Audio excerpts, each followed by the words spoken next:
All right, welcome to the CXM experience. And today we've got a special episode we're doing on employee advocacy, which is what I would think of as my secret weapon over the last 6 months to a year, and something that I think most brands are massively underutilizing. You know, when I was at another company, we had about 50,000 US employees. And we did a quick study with LinkedIn, and we found out that those 50,000 employees, through just LinkedIn, were connected to more than 60 million people. And what you probably don't realize or even fully appreciate are the networks that your own employees bring to the office every day. And those networks tend to be quite differentiated. So you've got a tremendous amount of reach with your own employees.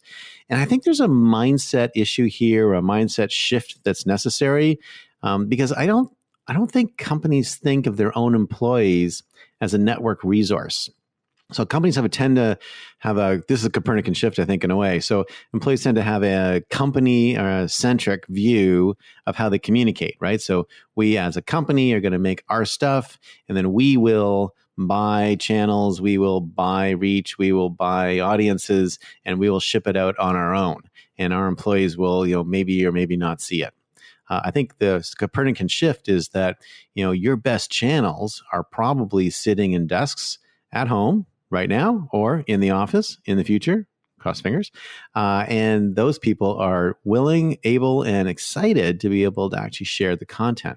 What we're finding is, as you look at employee advocacy programs, they're actually incredibly effective because they harness the influence of someone that someone else trusts.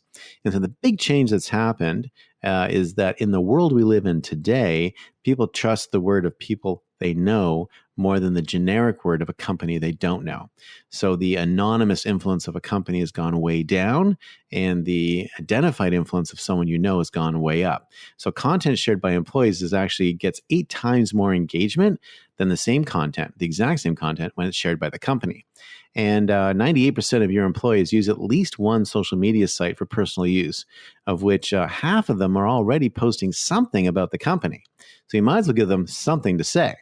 And when you do that, you can actually generate business. So there's twice as much pipeline with companies that have used employee advocacy programs, and a 48% increase in deal size when employees are empowered to participate in advocacy programs. Just think about that for a second. Double your pipeline and increase your deal size by 48% at virtually no cost. There are some costs in that you need to have an advocacy platform, quick ad. Sprinklr has one. It's amazing. But you really, compared to the value of what you're pushing out in channels, it's really nominal cost. You've got some content you have to create, which you probably created already. It's also good for your brand. Almost 80% of firms surveyed get more online visibility with employee advocacy programs, and socially engaged companies are 58% more likely to attract top talent. So you can get better people, and your brand itself is reinforced as well. And so let me tell you a little bit about what we did at Sprinklr, just so you understand how it works. It's not that complicated, but it's worth noting. And then I'll talk a little bit about our results, and then just leave it up to you to sort of follow up, because if you're not running an employee advocacy program right now, you're literally leaving money on the table and under leveraging the employees you have who would love to do something like this. So let's talk a little bit about what it is. So it simply is a portal that employees log into, and on that portal are pre-canned content. If I look at my current Sprinklr advocacy site today, we've got a piece on Sprinklr and how Sprinklr's changing the world. We have an ad for Sprinklr Coffee Club. My friend Marshall Kirkpatrick does every week. Special guest Dan Genghis is talking Coffee Club this week. A joint promotion between Sprinklr and Wipro on how to embrace digital care evolution. A little case study with L'Oreal.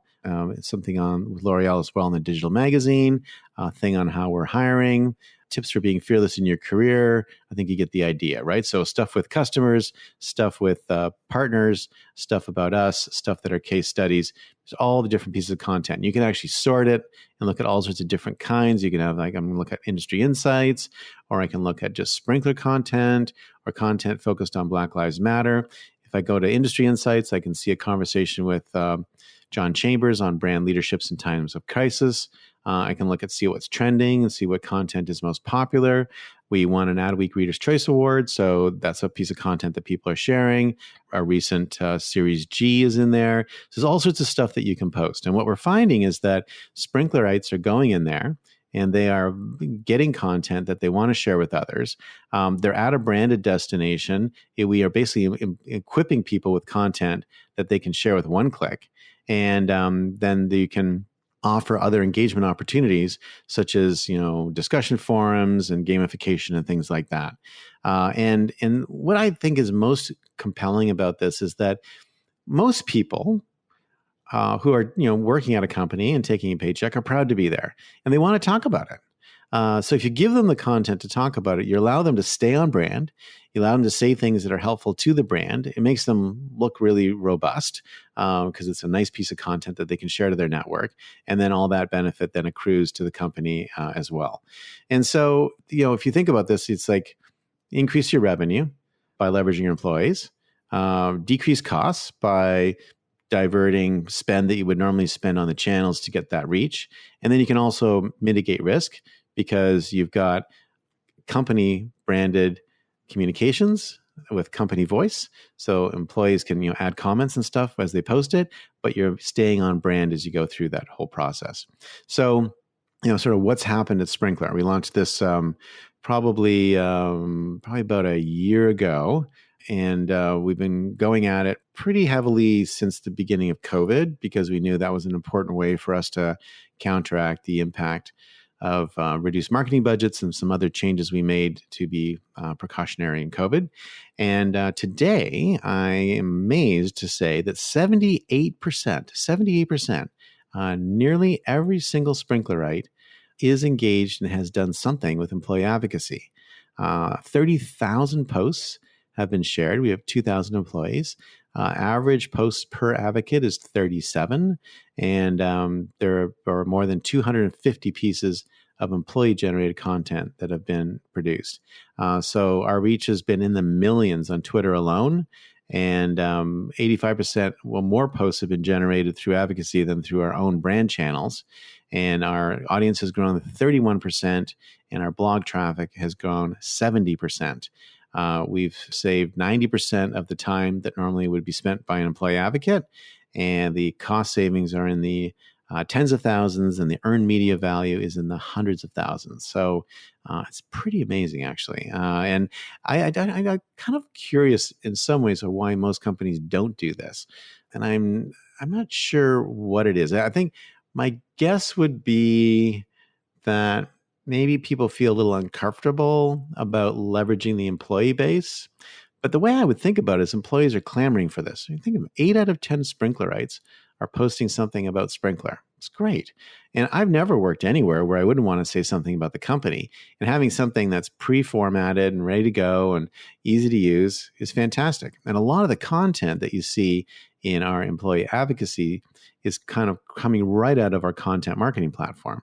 So Sprinklr's single unified front office allows the content that we create for other channels and for other purposes to also be ported into the employee advocacy platform. So you've got sort of one way of producing content and managing content across the whole enterprise. You're not just producing for that one channel.